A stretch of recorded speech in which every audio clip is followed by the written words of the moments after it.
Olá, que a paz de Cristo esteja na tua vida, no teu coração. Mais uma lição da Escola Bíblica Dominical. Hoje, a lição de número 8, que tem por tema: as causas da desunião devem ser eliminadas. O texto áureo fala-nos o seguinte: ó quão bom e quão suave é que os irmãos vivam em união. Salmos número 133 e o verso 1.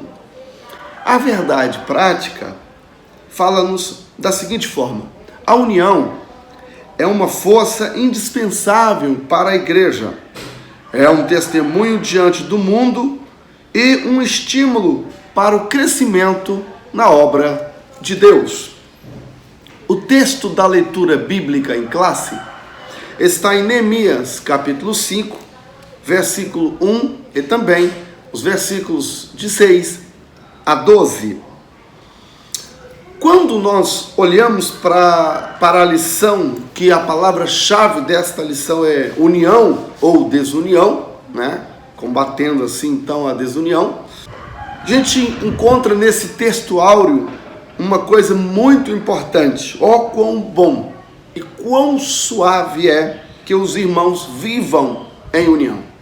Ao chegar na igreja primitiva, a igreja mais bem-sucedida em todos os tempos e épocas, nós nos deparamos com Atos, capítulo de número 2, lá pelos versículos 42 a seguir, quando diz da seguinte forma: e perseveravam na doutrina dos apóstolos, na comunhão, no partir do pão e nas orações, e em cada alma havia temor, e muitas maravilhas e sinais se faziam pelos apóstolos. Todos os que criam estavam juntos e tinham tudo em comum. Tudo em comum no Novo Testamento é a palavra-chave, é o termo koinonia, que significa ter tudo em comum ou comunhão. Comunhão é koinonia e koinonia é ter tudo em comum. Todavia, quando os exilados que estavam na Babilônia, depois do decreto do rei Ciro, do imperador, e que eles agora estavam regressando para Jerusalém, através de Esdras, Neemias, o governador Zorobabel, e depois eles começaram a reconstruir não só o muro, mas depois, ou melhor dizendo, primeiro o templo, depois a cidade, por fim o muro.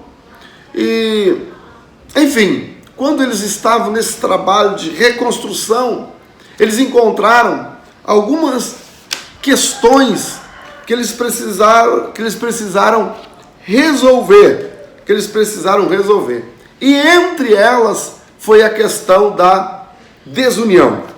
Foi essa questão da desunião. Então, nós nos deparamos com essa questão vivida por Neemias, e que no mundo pós-moderno, no mundo de hoje, é tão atual como nunca houve em toda a história da humanidade.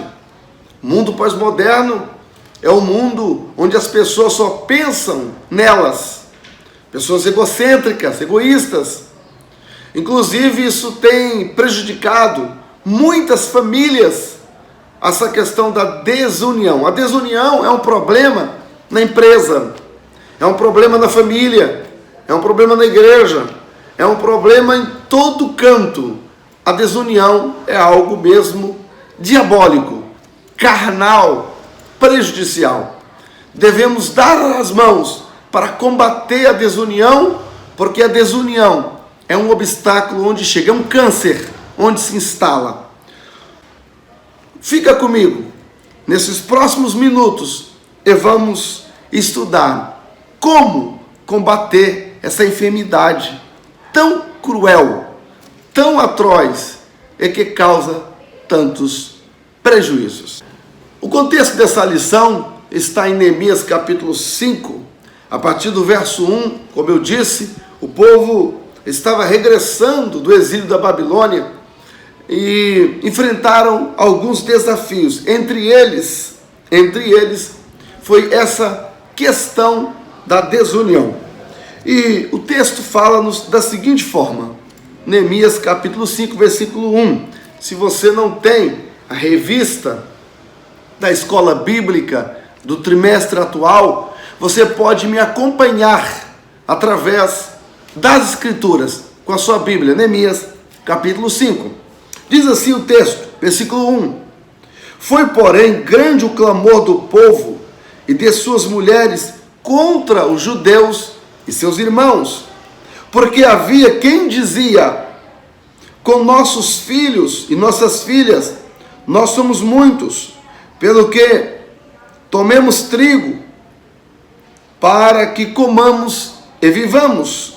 Também havia quem dizia: as nossas terras, as nossas vinhas e as nossas casas empenhamos para tornarmos trigo nesta fome.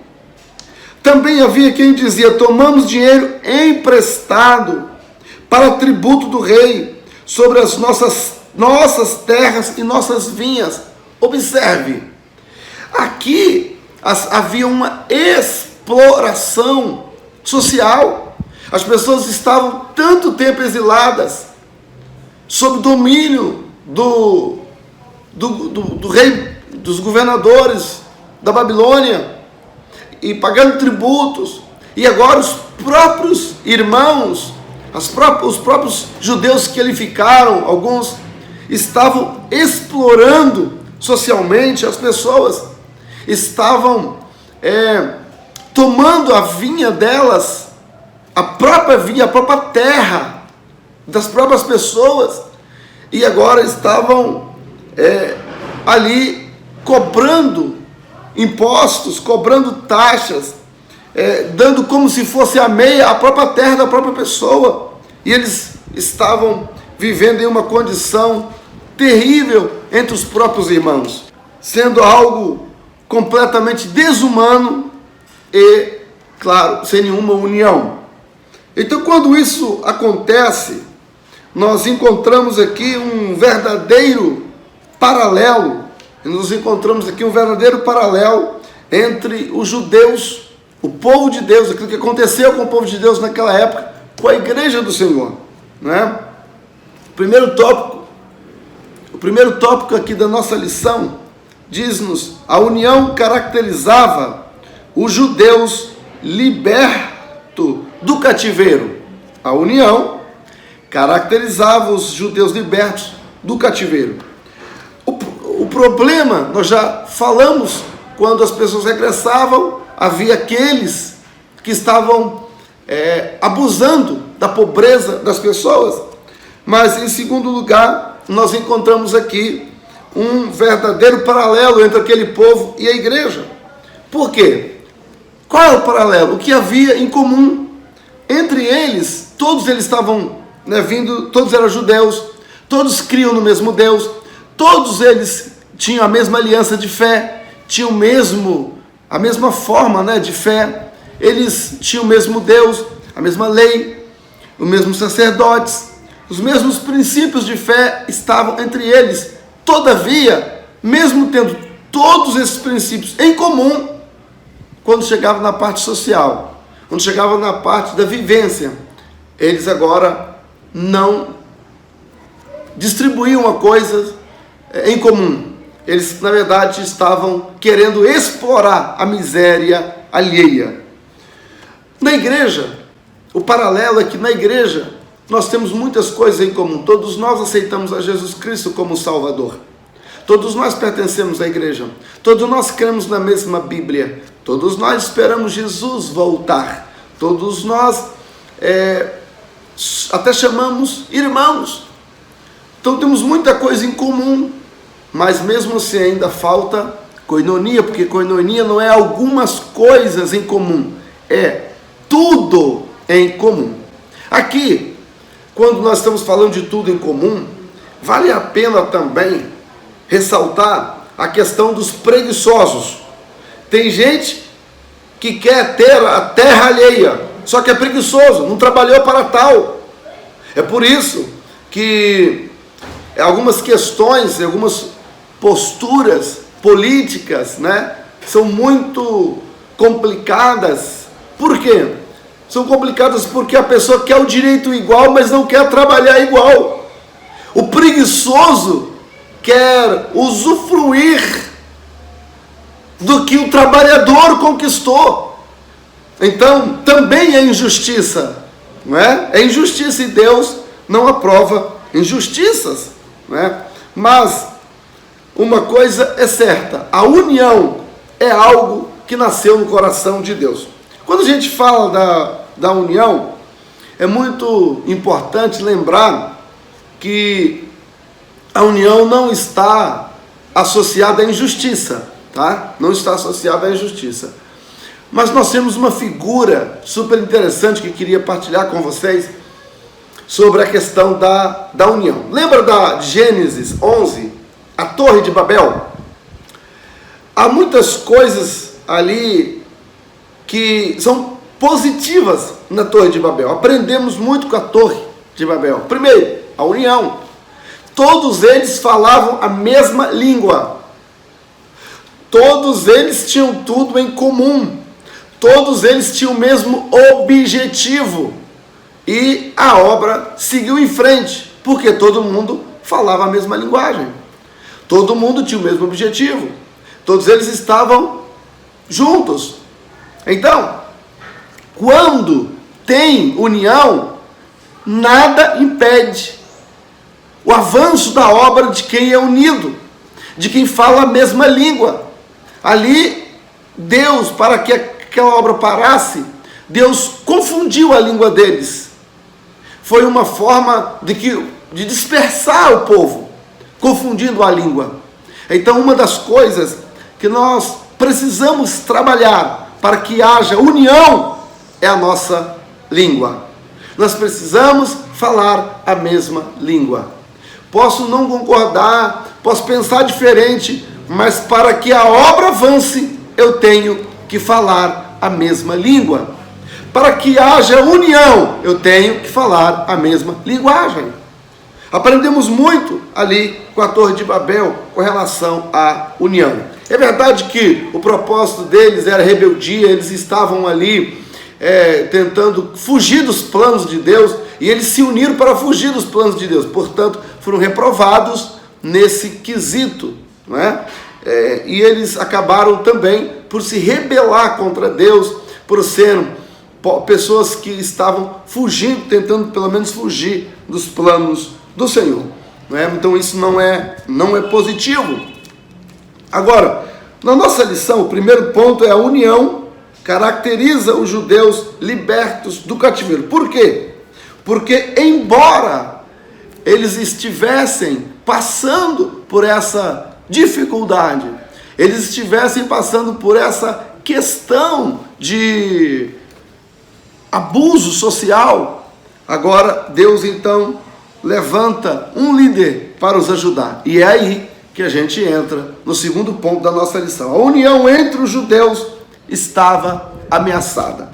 Qual era a ameaça? A injustiça social. A injustiça social era uma grande ameaça para esses irmãos.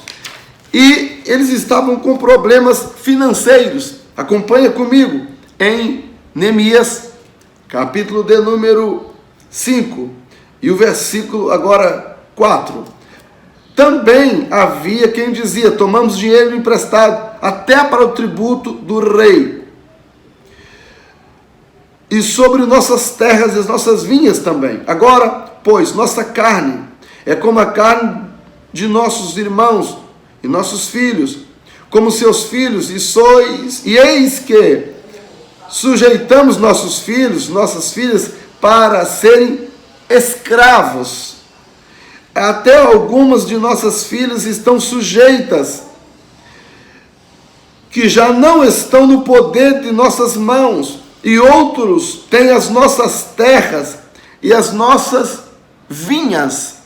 Então, quando isso acontece, isso é uma demonstração evidente, clara, de que estava havendo injustiça social. Então, havia uma desunião entre esses irmãos. Como se explica essa injustiça social? Primeiro, pela falta de amor. Imagina, eu vou pegar agora os filhos dos meus compatriotas, dos meus irmãos, vou colocá-los como escravo, só porque eles estão vindo agora do exílio sem nada. Tem terra, mas não tem como cultivá-la, porque não tem dinheiro, não tem como adquirir os bois para ará-la. Então, não tem como adquirir semente para plantar. Então, eles tinham a terra, mas não tinham condições. E havia agora aqueles que estavam explorando de maneira errada por falta de amor. Quantas vezes usamos a miséria alheia porque não temos amor? A segunda questão, como se explica essa injustiça, é a atitude dos ricos, os que tinham dinheiro. Aqueles que tinham dinheiro, olha só, Neemias capítulo 3 e o versículo 5. E ao seu lado repararam os tecoitas, porém os seus nobres, quer dizer, os ricos, não meteram o seu pescoço no serviço do seu senhor. Os ricos cruzaram os braços para não ajudar. Não queriam ajudar porque eles acabavam sendo, de uma maneira ou de outra, beneficiados com a pobreza alheia. Em terceiro lugar, primeiro, falta de amor. Segundo, atitude egocêntrica dos ricos. E, em terceiro lugar, nós encontramos aqui as pessoas pensando no lucro, pensando nas coisas materiais, ao invés de pensar nas pessoas. E então, o que falta? Falta empatia. O terceiro ponto da nossa lição diz assim: Neemias solucionou o problema. Por que o Neemias apresentou solução? Porque Neemias foi empático. Neemias teve empatia. O que é empatia? Empatia é colocar-se no lugar do outro. Versículo 6 de Neemias 5 diz que assim: ouvindo eu, pois, o seu clamor, essas palavras, muito enfadei. A palavra enfadar vem do hebraico charar, que significa estar quente, irritado, aborrecido. Então, a tradução aqui poderia muito bem ficar assim. Versículo 6 de Neemias 5. Ouvindo eu, pois, o seu clamor e essas palavras, muito me aborreci. Ele ficou aborrecido de ouvir a injustiça social, de ouvir que as pessoas estavam sendo desunidas e pensando só nelas, e acabando por escravizar a pessoa ou próximo, a pessoa alheia. Então, Neemias, no versículo 7, ele apresenta uma convocação. Primeira atitude de Neemias, ele é empático. Segunda atitude de Neemias, ele convoca um ajuntamento. Considerai comigo no meu coração. Depois pelejei com os nobres e com seus magistrados, e disse-lhes: usura tomais cada um de vós o seu irmão. Ou seja, vocês estão usurpando a vida financeira do seu próprio irmão. E Neemias fala assim: considerai comigo no meu coração. Neemias coloca seu sentimento. Neemias, como se Neemias estivesse dizendo: coloque-se no lugar deles. Se fossem vocês iam gostar. Então Neemias começa agora convencê-los de que estavam errados. Primeira atitude de Neemias é empático. Segunda atitude de Neemias fala. Neemias faz um discurso. Neemias os convoca e Neemias agora palestra com eles no sentido de conscientizá-los. Neemias os conscientiza de que precisava mudar. Terceiro, Neemias ele faz uma proposta. Primeiro ele os convence, e depois quando eles Neemias percebe que as pessoas estão conscientizadas do erro deles. Neemias então faz uma proposta de mudança.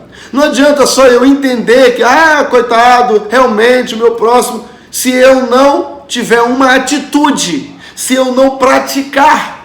O que adianta saber que o meu próximo passa necessidade se eu não tenho uma atitude prática de ajudá-lo? Então eu tenho que levar para a prática, eu tenho que ter uma proposta prática para poder ajudar. O irmão está precisando de gás, tá bem, o que vamos fazer para comprar esse gás hoje? Nosso irmão está deprimido, o que nós vamos fazer para ir lá na casa dele hoje, ver o que podemos fazer para ajudá-lo? Tem que ser hoje, temos que ir lá. Não basta só ficar na teoria, tem que ter ação, ok? Então Neemias convoca. Sabe o que acontece quando Neemias é empático? Neemias reúne e os conscientiza. Neemias agora faz uma proposta. Sabe o que acontece? As pessoas então aceitam a proposta de Neemias. Capítulo 5 de Neemias, versículo 12, diz assim: então disseram, já a resposta deles: restituir-lhes-emos, e nada procuraremos deles, dos irmãos necessitados. Faremos assim como dizes, Neemias. Então chamei os sacerdotes e os fiz jurar que fariam conforme estas palavras. Neemias aqui foi prudente, chamou o sacerdote, envolveu o povo de Deus. Aqui a gente aprende muito com Neemias, né? Quantas pessoas querem fazer as coisas de si mesmo? E aqui Neemias chama o pastor local, daquela época, o sacerdote. Neemias chama-os, fala: vamos fazer isso diante de Deus. Vocês vão assumir um compromisso diante do Senhor. Vocês vão fazer isso diante do Senhor. E agora vocês vão fazer esse compromisso diante de Deus. E eles agora fazem isso. Neemias propõe um acordo. E eles acordam. Olha só o versículo 13. Também o meu regaço sacudi e disse: assim sacuda Deus a todo homem da sua casa, do seu trabalho, que não cumprir esta palavra, e assim seja sacudido e vazio. E toda a congregação disse: amém, e louvaram ao Senhor, e o povo fez conforme esta palavra. Sabe o que Neemias fez? Neemias envolveu Deus nesta palavra. Neemias colocou isso diante de Deus. Neemias colocou isso diante de Deus. Para que nós possamos resolver as coisas, nós precisamos, primeiro, ter uma proposta. Essa proposta deve ser levada diante de Deus. Essa proposta, ela deve também ser exemplificada. Neemias, ele é o primeiro a dar o exemplo. Neemias não fala para os outros fazerem quando ele mesmo não faz. Não, para acabar com a desunião tem que começar pelo líder, tem que começar pela gente que está na frente. Neemias, versículo 3, diz assim: eu levantei e sacudi o meu próprio regaço. Ou seja, eu tomei a postura de mim mesmo, eu comecei a dar exemplo, eu mesmo me dispus dos meus próprios bens, das minhas situações, para que, e fiz isso diante de Deus, para que outras pessoas sigam o meu exemplo, ok? E o povo, ao ver isso, falou assim: bem, se ele está fazendo, eu não posso fazer diferente. E eles agora fazem um acordo, eles dizem amém. Então eles fecham essa aliança. E isso então acaba com a desunião, ok? O povo, o quarto tópico da lição, que é para terminar, diz aqui que a paz volta a reinar entre os judeus. Por que a paz volta a reinar? Em primeiro lugar, por causa da ação do líder, que foi empático, que apresentou uma proposta, que foi que os convenceu, né? Que os convenceu e que faz uma proposta e apresenta um acordo, e eles aceitam. A ação do líder levou o povo então a tomar decisões que acabavam com a desunião e com a injustiça social. Surgiu um problema entre eles. Neemias teve uma ação. houve problemas relacionados com essa questão social, mas o problema precisava ser tratado. Não bastava a pessoa ficar olhando. E Neemias, então, ele não é um líder vaselina, me desculpa o termo. Ele não é um líder que quer agradar ao bem. Ele tomou uma posição. Para resolver o problema da desunião, alguém tem que tomar uma posição. Neemias não ficou com medo dos nobres, dos riquinhos, dos que tinham. Tem muita gente que com medo, tem muita gente que por ser beneficiado por causa dos nobres, acabam não tomando posição. Mas Neemias tomou uma posição e isto acabou com a desunião. Por fim, um fator interessante e que acabou com a desunião foi o temor de Deus. No versículo 15, acompanha comigo, isso não está na lição, mas está no texto, né? No versículo 15 diz assim: mas os primeiros governadores, palavra de Neemias, mas os primeiros governadores que foram antes de mim, oprimiram o povo e tomaram-lhe pão e vinho. E além disso, 40 ciclos de prata. Ainda também os seus moços dominavam sobre o povo. Porém, eu não fiz assim por causa do temor de Deus. Você quer vencer na vida, você quer vencer a desunião, você quer vencer qualquer situação? Tema ao Senhor. Quem teme a Deus tem atitudes justas. Quem teme a Deus pensa no próximo. Quem teme a Deus não tem coragem de ser desunido. Quem teme a Deus tem compromisso com Deus. Sabe por quê? Que muitas pessoas estão acabando estão sendo prejudiciais na obra de Deus porque não temem a Deus. Alguns estão em adultério na obra de Deus. Outras pessoas estão à frente do conjunto, regendo o conjunto em adultério. Outras pessoas estão cantando no ministério de louvor, pecando, sendo infiéis, em pecado. Escondem, ninguém sabe. Estão lá na igreja atuando. E sendo um fator de desunião no corpo de Cristo. Só por quê? Por falta de temor de Deus. Mas Neemias não foi assim. O temor foi a base. O temor foi o princípio. O temor foi o grande diferenciador para que todas estas coisas fossem resolvidas. Por causa do temor, foi resolvido o problema de justiça social, o problema da desunião, foi resolvido problemas espirituais, foi resolvido problemas de governo, foi resolvido problema da própria construção, enfim, tudo foi resolvido por causa do temor de Deus. Você teme a Deus? Você tem compromisso com Deus? É hora de pensar nisso. Que Deus te abençoe. Na nossa próxima lição, vamos estudar um tema super importante, é como vencer as oposições da obra de Deus. E para ingressar nesse tema, é preciso você e eu temermos ao Senhor. Que Deus em Cristo nos abençoe, que sejamos unidos, porque se formos unidos, vai cumprir. Se tivermos temor, o que acontecia na igreja primitiva, vai voltar a acontecer na igreja. E perseveravam na doutrina dos apóstolos, na comunhão, no partir do pão, nas orações, e cada alma havia temor.